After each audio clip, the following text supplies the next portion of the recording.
If you must know, I am holding up this maple tree.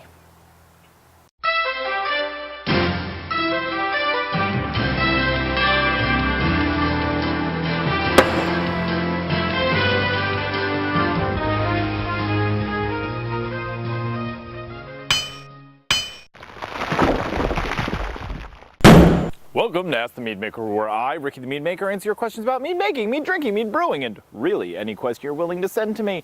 Our first question comes from Azazel from, I think, 3.5 years ago.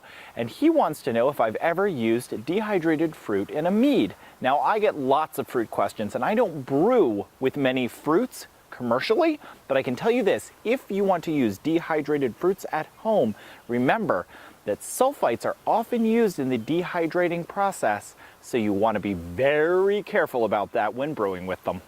Our next question comes from multiple different people, and it's even older than that last question. I'm really catching up, guys. Anyway, how do I drink a mug of mead that big without dying? And I think they're referencing the mug of mead from the intro that I just watched again a couple seconds ago, and the answer is, I don't know, man.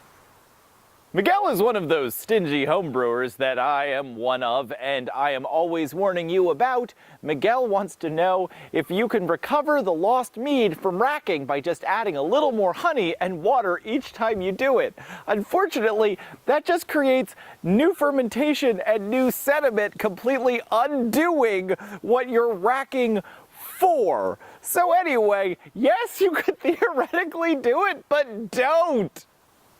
A lot of people have noticed that I recommend high temperature fermentations. We've talked about this in the past, but specifically high temperature fermentations with D47 yeast, which they claim, the internet says, performs poorly at high temperatures.